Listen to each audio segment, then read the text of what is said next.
Hey, everybody. Wow, we made it to episode 100. That is amazing. I would like to thank each listener for tuning in every week and really making the show as awesome as it's been. I think it's the content I'm really proud of. I've had some amazing guests on. I can't believe where the time has gone. It's just amazing, and I'm humbled. I'm humbled that you guys tune in every week and you're digging the show, and I'm really enjoying doing it. So we've got an announcement, a special for episode 100, and it ties in obviously with Investigator's Toolbox because that's what I do. So we are going to give away 2 free memberships to Investigator's Toolbox. All you have to do is be an investigative professional, and you need to just go register for the site, www.investigators-toolbox.com. Submit an application, use the code PIP100, and the first 2 people to do that, I will push through your memberships, and you'll get access to the site for a year. Don't feel bad if you're not one of the first 2 people, because if you still do that same process, you're going to save $100 off the $200 a year price. So you basically can get on site for $100. So that is a special that's going to be only available for this next coming week, right? So this episode is going to air. Today is a Sunday, right? If you're on YouTube, you've got the extra advantage, and it's going to go for a week, right? You can put in that code PIP100, save $100. If you're one of the first 2 people to do it, you're actually going to get it for free. So my little thank you, my little give back to everybody for tuning in, making the show as awesome as it is. I also want to really thank the sponsors, folks like Crosstracks and Merlin Locate, that have made the 1-year commitments, IRB and Delphpoint, just great businesses. Kelly Riddle, thank you so much for the PI Institute of Education being a part of this. I'm probably forgetting some sponsors. I know we've had a few new come on and all that, but you guys, I really just appreciate Scope Now from the get-go. Rob Douglas and his team really supporting the show and what it's all about. So Investigators Toolbox, www.investigators-toolbox.com, and just go and register, save $100, get a free membership. It's up to you guys. So we're going to jump into show 100. We have Amber Schroader. I brought her back. She's amazing, and I hope you guys enjoy the show. Talk to you soon. Today is a very special day. PI Perspective is officially releasing its 100th episode, so make sure you take advantage of the Toolbox code and giveaway. Today, we bring back one of the original guests from when Matt started the program. Joining us is Amber Schroader from Paraben. Paraben is the leading cell phone forensics company in the industry and offers amazing resources and training. Matt catches up with Amber today, and they discuss the PFIC event in Utah in September. If you're in the cell phone forensic world or wish to dive into it, you need to attend this event, either in person or virtually. Paraben consistently leads the way in this sector. So please welcome Ginger Wonder Mom, Amber Schroader, and your host, private investigator, Matt Spaier. And welcome everybody to show 100 of PI Perspective. This is Matt Spaier, your host. Today we are welcoming back Amber Schroader from Paraben to the program. Amber, how are you? I'm good. 100th episode. Congratulations. That's 100. Awesome. Yeah, thank you. Folks like you and Paraben that have supported the show and supported Investigators Toolbox. I can't thank you enough. And it feels like just yesterday you and I were sharing an elevator in Orlando, and I'm like, hey, I need your help. I know. And then I think I was in one of your first episodes. So it's a nice kind of come around. Yeah. We were sharing terms of use agreements. Yes. Picking your brain about that. So that's great. I know last time you were on, we were talking about the Internet of Things, and so much has changed actually since you've been on with the pandemic and folks working from home now, and just another nugget of all that craziness. But tell me, what have you been up to since we last chatted? So many things. So yeah, the pandemic definitely changed and shifted a bunch. I've kind of adjusted some of my technology perspective. We've been doing a lot of research into things such as like gaming, because a lot of people, that was their outlet during the pandemic. So their digital fingerprint kind of increased into that area. Right. I personally moved to a farm during the pandemic to create a large cyber testing farm on a farm. So it's that expansion of IoT. It's coming everywhere.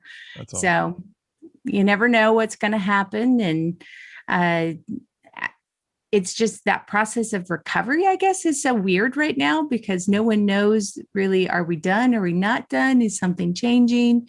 It's a weird flux. It's like the world's been on pause for almost 2 years. Yeah, it's crazy. I mean, listen, we all pivoted and did what we need to do, and now it's like you're getting all these stop starts, right? These little stutter steps, like, "Hey, we're coming out of it. No, we're back in it. Variant D, here we go." Like, back again. It's been interesting. Thankfully, we've been able on my side, been able to work pretty much through it. But yeah, technology has definitely changed, and the way you look at things change. I know over the past year, like I've interviewed many different investigators that have really tried to shift more towards that forensic computer avenue and being able to offer those services, just because you got to do something to keep the lights on. I And think, yeah, it's very smart. yeah, and we're better to learn to do that than going to Paraben and going to your conference and things like that. So if anyone doesn't know who you are, tell them a little bit about your background and your company and what you guys do. So Paraben has been around for, let's see, I think 22 years now. I've been doing digital forensics for 30. And we really have been a technology and training focused company to make sure we're giving you the equipment you need, no matter what level you're at, to be able to process anything digital for an evidence purpose. At the end of the day, it's really digital evidence processing is a lot of analytics. So it gets used in a lot of things. You can be doing traditional forensics. You could be doing e-discovery. You could be doing a traditional investigation that a PI would be doing. And they need the horsepower that comes from software that allows them to kind of dig through all of the digital pieces and bits. Right. And then obviously I've always had a passion for training. So making sure that people understand what's happening, I think is really important. And as part of that aspect, we've actually hosted a conference for the last, I think this is my 16th year.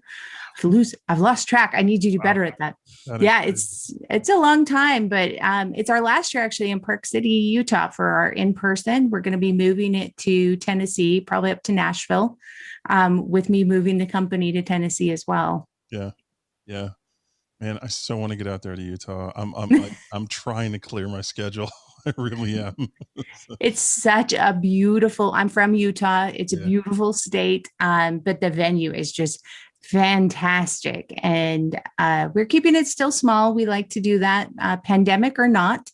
But it is one of those things that I've always prided myself on having really great content too. So that's all part of the aspects. A lot of people are always worried when they go to a conference. They're like, how do I pick things? How do I know it's good for me?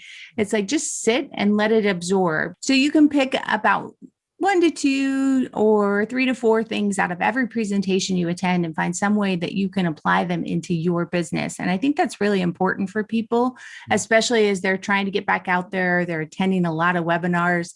It's really say, when I'm listening to this, how can I use this to make my offerings better as a business owner? Right. Or how can I make my skills better as an investigator? And those two questions really make a big impact when you start a session, instead of going, holy crap, I'm so overwhelmed. How do I know about, Windows 11? I know it's coming, but what's going to be about it? And how is this going to impact me? Yeah, I think those are good ways to kind of open. Yeah, my son knows more about Windows 11 than I do. He's like, but it's coming and it's going to be relevant to you. So yeah, no, it's all good. And after the break, we're going to actually dive into that conference and talk a little more about the speakers and the different content and all that. I know, like for me personally, when I'm reaching out to you guys, it's usually because a client of mine, calls me for something it totally out of my comfort zone, and they ask like, hey, I need this done, or I need that done. I need to, figure out, I need to recover this information off a zip drive or whatever, or I need to, do some cell phone stuff. And always my first go-to is like, okay, all right, I know where to go, and go to Paraben, right? So I'm not going to say no to that work. I'm going to say, I'm going to get back to you. Right. And it's a matter of making that contact. Now, because I've chosen not to learn about this stuff. However, what you guys do is you actually teach people how to do it as well, which is pretty amazing. Yeah, so we do both aspects of it. I think a lot of investigators out there, they just don't want to put that super geek hat on. And I totally get it, because it is a lifestyle choice. It does mean you have to like things like Star Trek and Star Wars. So if you don't want to get into that, it's great to have the experts that can come in, and we do processing for people, for all of our clients. We actually do it as a flat fee. That is the initial processing. And then we move to an hourly. That way, as we work with private investigators, they have an ability to do their markup, and they also have an ability to just know what it's going to be. Sure. And not have this ominous hole of this processing could cost you a gazillion dollars.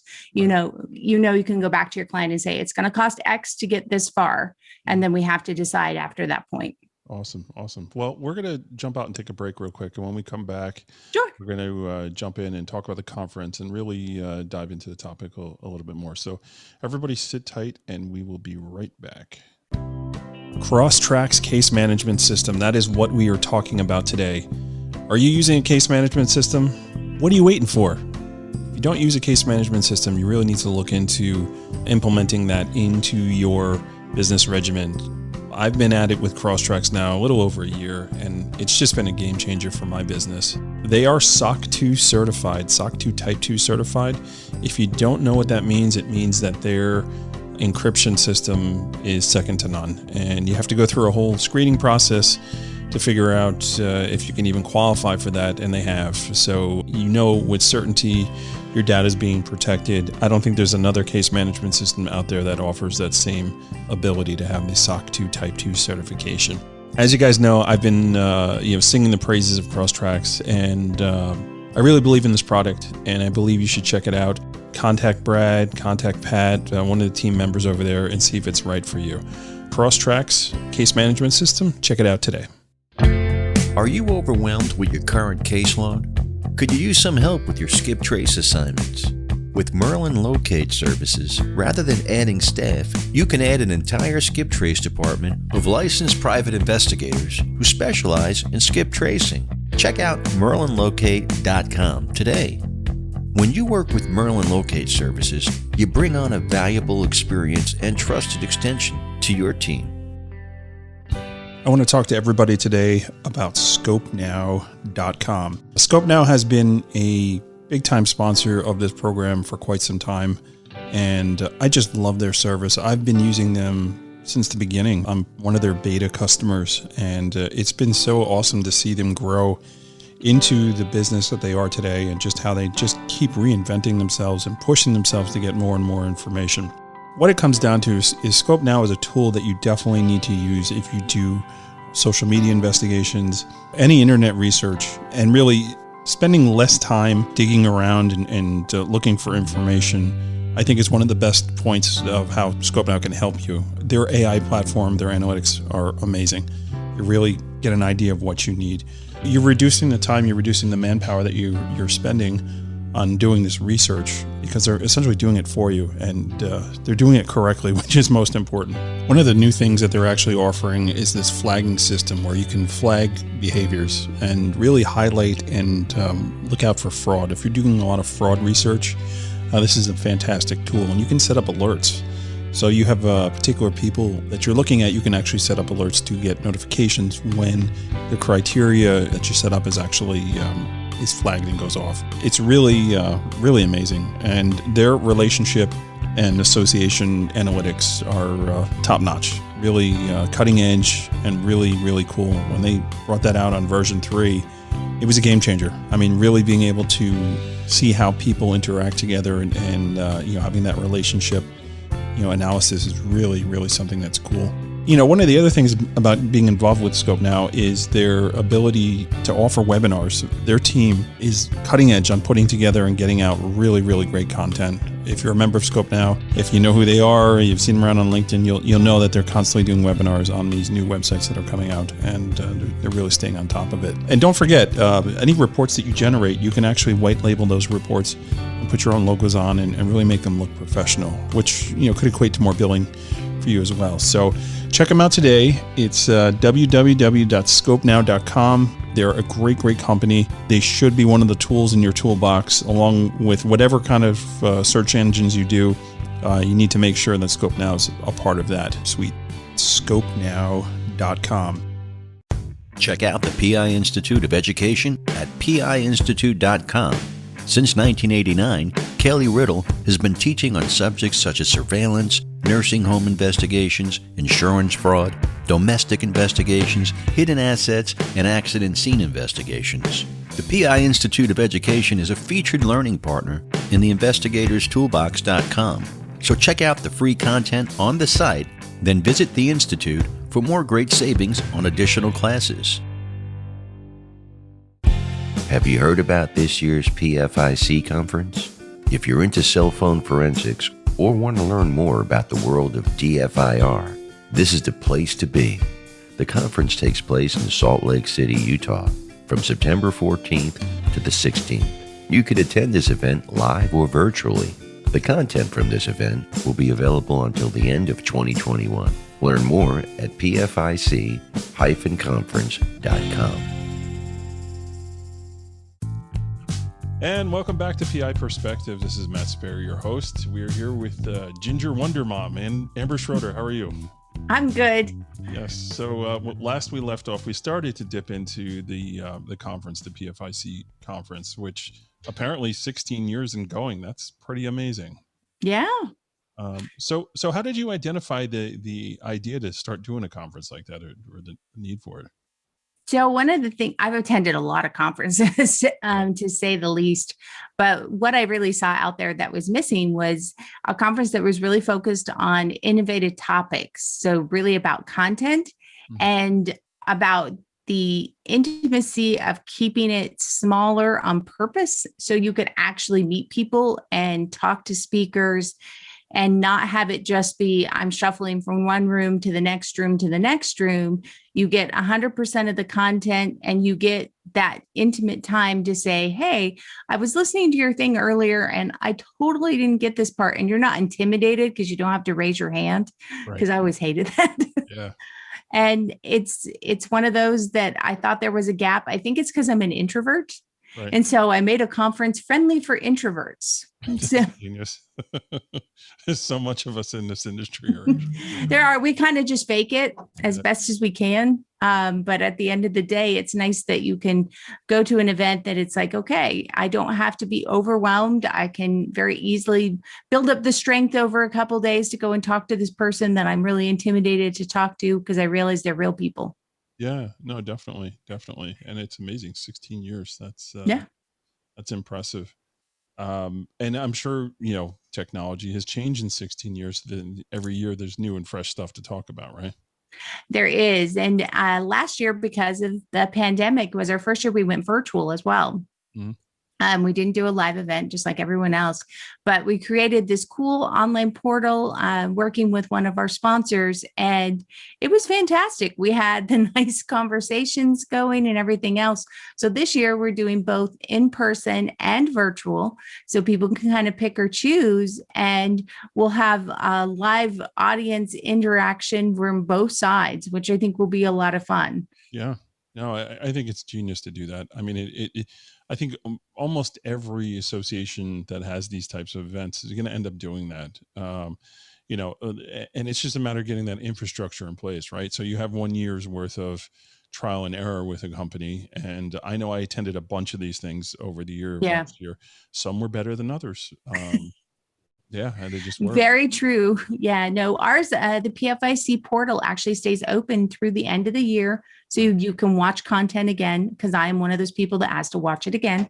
Yeah. And so I can do that, and I can still post questions through the end of the year, which I like as well. Yeah. So it's not like once the conference is over, everyone just disappears. Well, There's that lingering presence.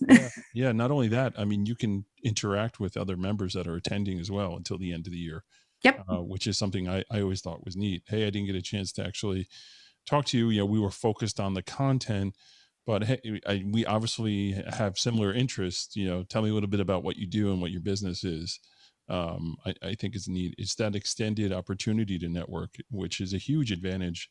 And I think it's neat that you're offering it both ways this year for folks, and you know, the commitment to get there even virtually, it's not a huge commitment. So if No. you're interested in diving into this and learning a little more about it, it's an easy write-off. Let's put it that way. It is. And Yeah. the virtual, actually both, it's not crazy expensive to go to the conference in the first place, but the virtual is extremely affordable. And for people who might be part of your toolbox, we can give a special discount out as well. Yeah. So we'll post that into the group there. Yeah, we'll put it up in the show notes. Again, thank you for that, for doing that. Yeah, always, yeah, you guys are amazing in the support from day one, obviously. So tell me a little bit about the speakers. Let's dive in here. What are some of the topics? I was perusing a bit. I wrote some notes, but and I got a lot of stuff down here. So why don't you tell me what you got and what comes to your mind first? We've got, well, it's a huge variety, which I love, because we are doing virtual and in person. I've got some nice international speakers that you wouldn't hear from normally, because you're not going to travel halfway around the world to Singapore to hear from some of them talk about SCADA. Mhm. Or we have two larger training classes that are happening the day before, and they'll be both broadcast in person and virtually. One's all about Twitter and OSINT investigation, and the other one is about cryptocurrencies. Right. So very on top of what's happening today. So I think that's great. We dive into some others like social engineering, and we have anything from MDMs, because everyone's dealing with smartphones. It doesn't matter who you are, you're going to deal with them. It's just part of life now, to the cloud. And we even have one, and I thought this was an interesting one when I was reading the submissions, that's talking about running your tools and technology in graphics cards. So a different approach to how you're actually utilizing some of the components on your computer.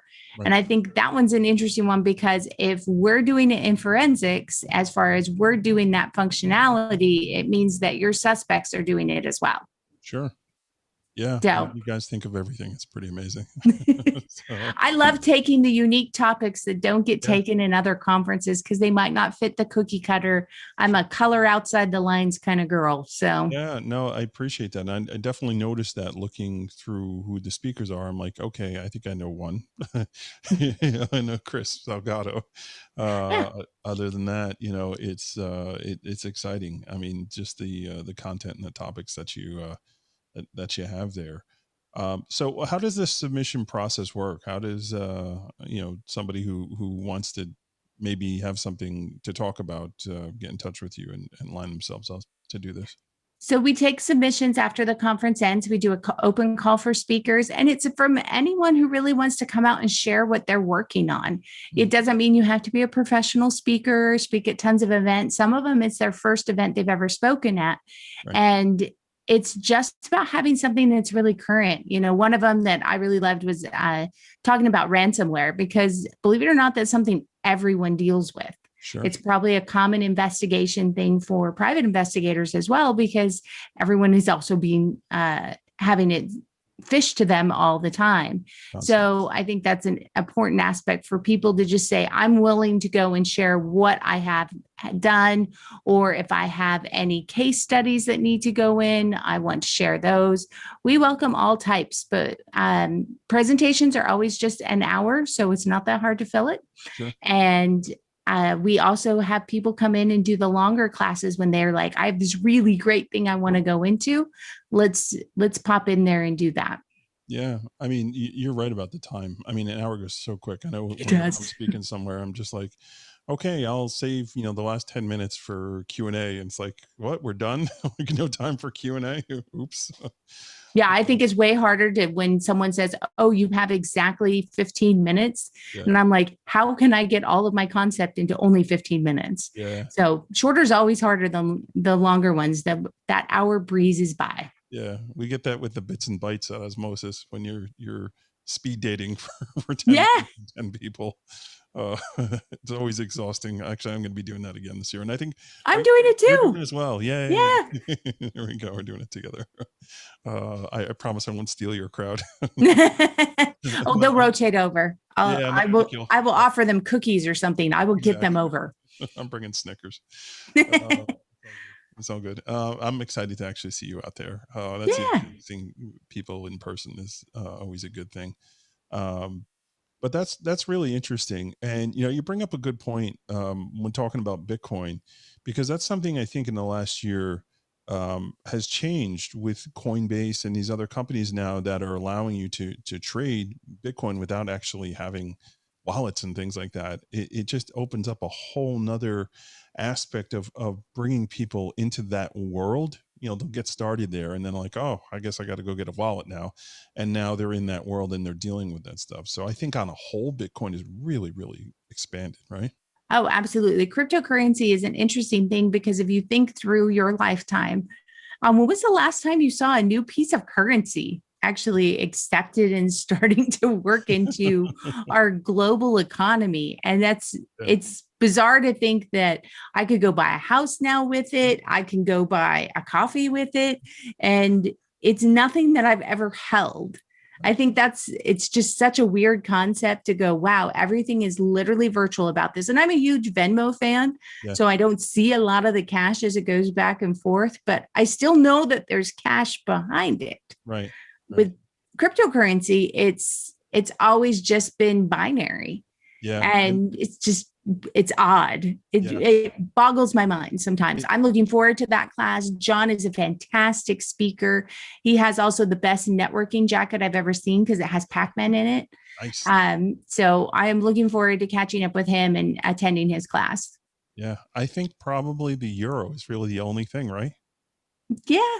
Yeah. Other than that, I mean, a new currency other than the euro or the concept. Yeah, that was the last one. And I think that was a long time ago. Probably the only one in our lifetime, I think, right? Yeah. And now we have this. And it's funny, I have my middle child who's 22. He's like, part of his goal is he's been saving 10% of every paycheck he gets to start trading in cryptocurrency. Avoid the. And I'm like, how bizarre. It's just weird to hear your kid say that. You're like, okay. Stay away from dope, please. Yeah. He's like, it went badly this week. It was different things, things like that. But think of fraud. Yeah. The fraud that is just going to go rampant because of this as well. It's so scary, that whole world, because there is that idea that you can get rich quick. Yeah. And folks really don't understand it. Like I see people getting into this stuff that have no business getting into it. And, they're taking whatever kind of extra income we're all getting now, this, hey, government's going to give you some money back. Okay, I'll just throw it in Doge and see what happens. Oh crap, I just lost everything, like that kind of stuff is scary. But that is where also a lot of criminality goes. I've seen a lot of these people on social media where they'll send you friend requests. And obviously, I mean, you can look at it right away and be like, okay, this is just nonsense. But, right. All of a sudden they start asking you about Bitcoin and mining and I can make you money and I can do all this stuff. And it's like, yeah, okay, you're talking to the wrong person. But you definitely see that out there. Phishing has definitely gone up quite a bit over the last year because, again, everyone's behind a keyboard.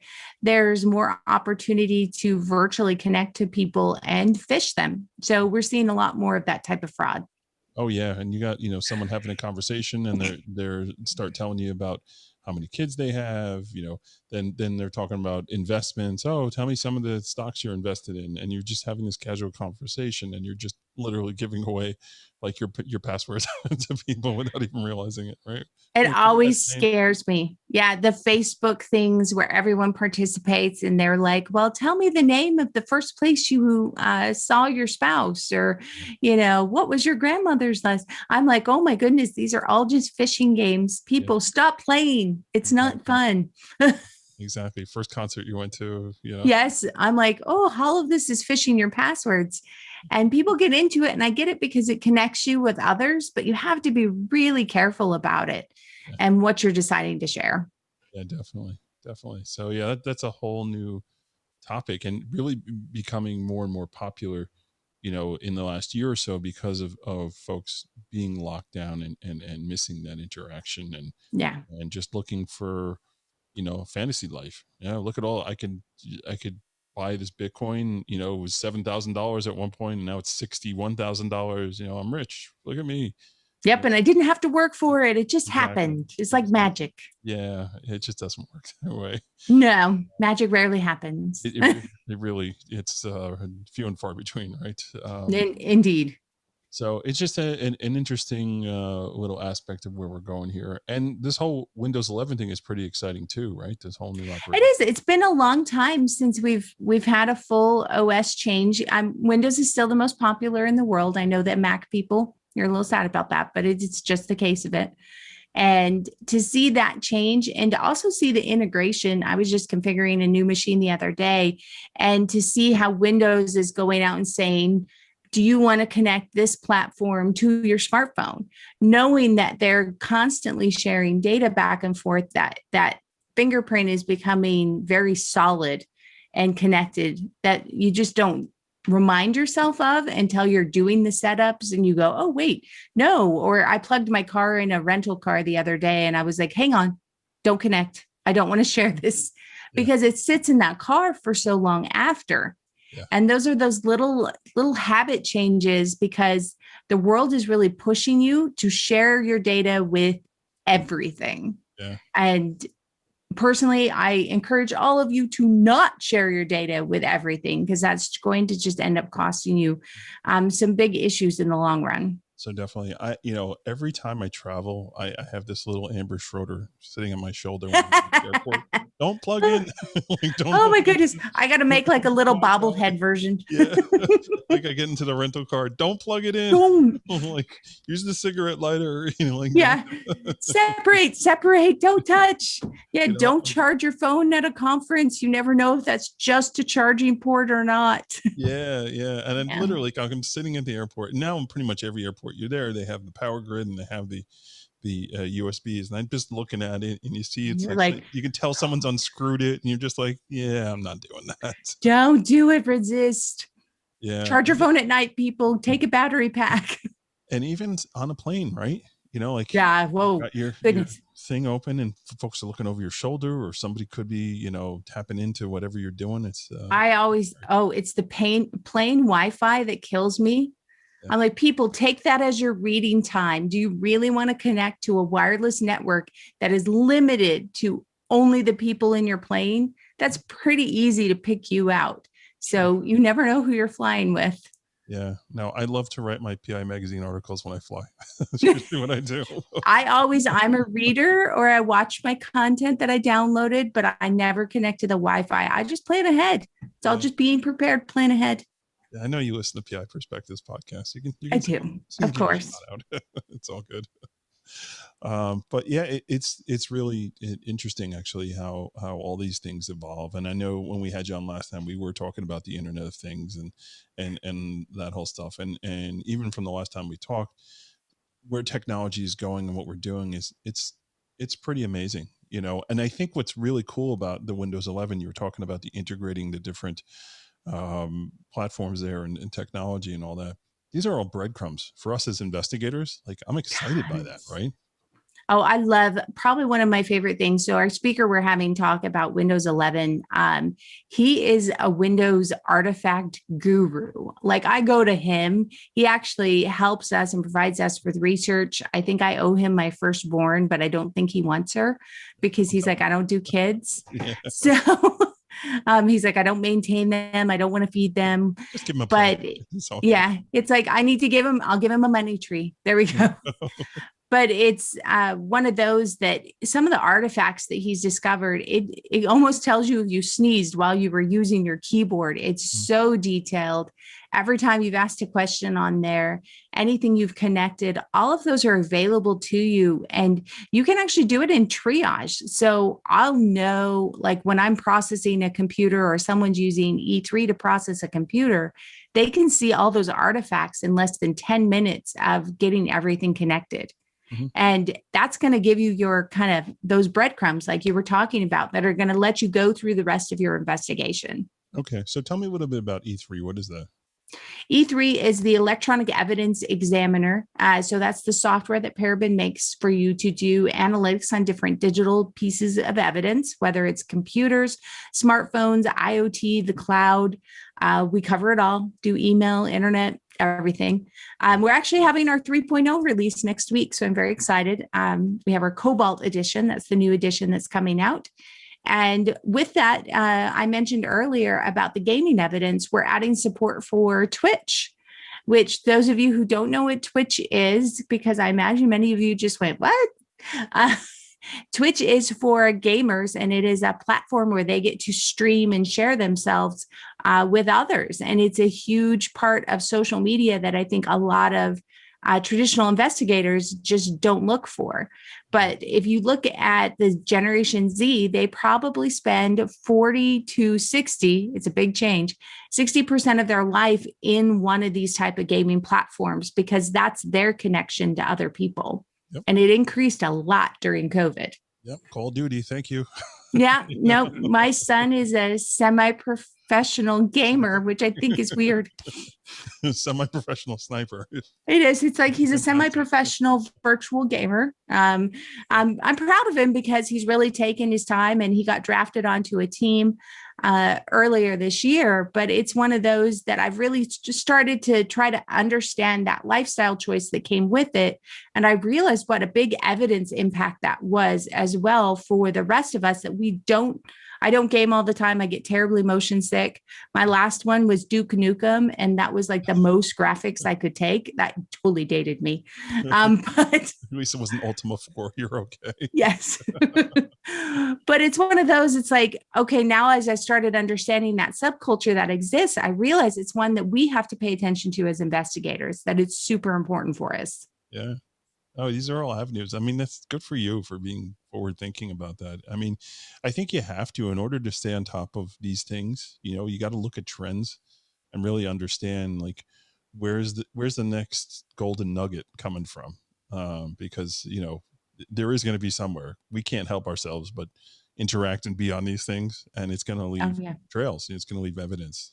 Absolutely. And Twitch is fascinating. I've got a couple different papers that I'll put out, little blogs and things on it, as well as some of the other gaming platforms. You'd be surprised what is shared with Words with Friends, just something so simple, but there's a lot of chats and conversations that come from that particular game. Yeah, I'm sure there's been a few murder confessions on there, or like there's definitely been some. Oh yeah, there's definitely been some theft to be sure. We actually had a case where someone was siphoning off corporate data by chatting through Words with Friends. Amazing, mm-hmm. Amazing. But that that's the way when you watch these programs, these documentaries on spying. How other countries, on the Eastern Bloc are taking data from us and how are they exchanging it with their contacts, they're going to places like that to do it, putting codes and words with friends, to get intel out there. It's the fascinating stuff. Yeah. Paris attacks were all architected through Sony PlayStation communication. Yeah. It's like you never think of to look there, but that's what's going on. So this is really, really amazing. So what would you recommend to the regular everyday investigator who gets that phone call from either an attorney client, or maybe it's a regular client that has some sort of forensic work that needs to be done and they don't know where to start? How would you recommend they would start? I think the best way to start is find a company that you find reputable, whether it's, working with Paraben or working with one of the others. Start a relationship with one that they're going to maintain a particular quality of standard, because there is a big difference. It's kind of like saying everyone makes the same level of hamburger. That's not the case. Some of them are not as great as others. So It's that same thing with a consultant that's going to work with you. Make sure they're going to give you numbers up front so you don't end up with that black hole of processing, because that's really hard for you to make your client happy with that. Sure. Make sure they're also keeping their lab up to a good standard, and they treat it like a science, not an art, which I know sounds really funny, but digital forensics is not a regulated science, but it has scientific process. And you should ask that of your consultants. If they can't explain the process they use, it's probably a hard pass, Right. and you should look for someone new. So if they're telling you like, oh, that's proprietary, we don't talk about that stuff, that should be alarming to you, right? That should be alarming. Yeah. None of your processes that are used, like these are the steps we do, this is what we use in our imaging process, none of that's proprietary. Yeah. The proprietary comes like, hey, when we are looking through this file, we can't explain exactly this viewer, but at the end of the day, they should say, this is our processing steps. Without a doubt, we have that documented. It actually is a binder, because I'm old school. I like printed binders in our lab that says these are the steps we do every time, because that's what makes them science, right, and not an art. So does your binder have like Hello Kitty or My Little Pony on it, or no? It does, because it's hard to get a plain binder. That, and if you notice so anyone who sees me travel, they'll see me pull out my travel folder, Right. and they're always like these little kid folders with like shiny dolphins on it or mermaids, because I just buy them when it's school time, and then I prep them up, and every time I go on a trip, it's a new folder, and that way I can keep track of it, because I print off my travel itinerary. I'm a weirdo. Yeah. I like to have it back up, because what happens if I show up at the hotel and they don't have my reservation? Boom. I'm so with Paper. you. I thought I was the only one that does. Like, I'm obsessed with it. Like, I have to have a tangible copy in my hand. Like, Yeah. my battery dies on my phone. Like, what if You don't know. What if I can't always find it? check in on paper. I always print my pass. I don't do it on my phone. Right. Little things like that. But mine are always in little kid folders, because I figure, no one's, if I lose it and I say, does anyone see a rainbow leopard folder anywhere? People are going to be like, oh, well, let me look. As opposed to, did anyone see a black binder? Yeah. Nobody looks for a black binder. That's boring.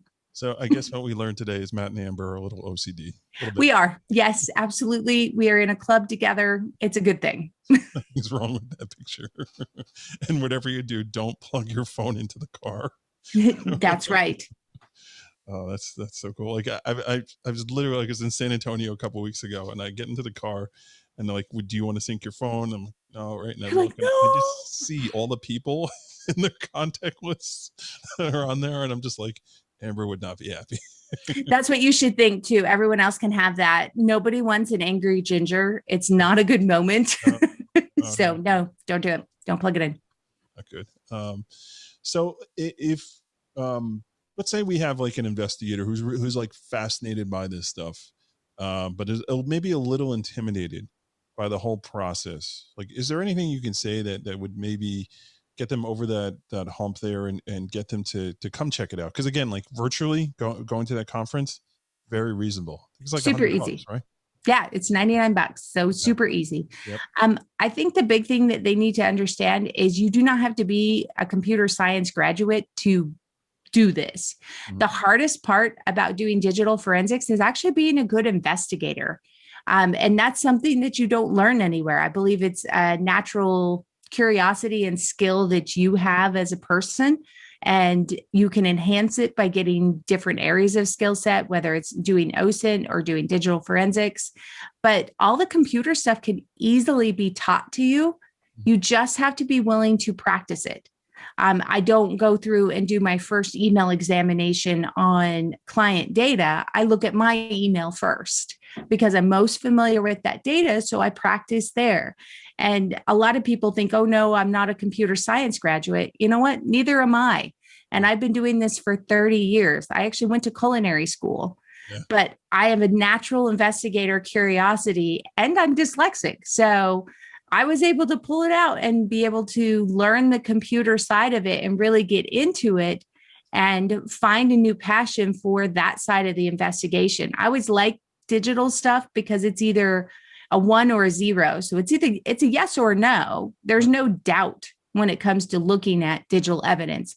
And that's a huge thing for your investigation. So don't be intimidated. There's a lot of introductory stuff. And it's great to go to conferences and pick those 1 to 2, 3 to 4 things out of every session that you're going to take back with you. Sure.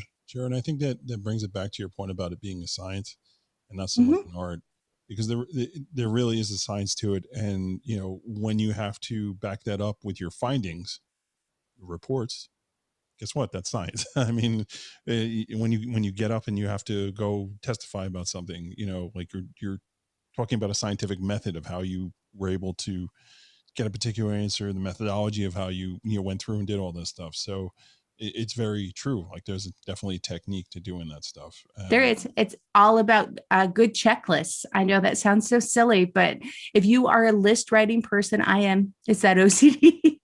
But you will be great at it because you're able to follow that process. That's what really makes it a science. Yeah, that's why baking suits you. It does. It does just a little bit. That's fantastic. So, Amber, this was great. I'm gonna wind down here.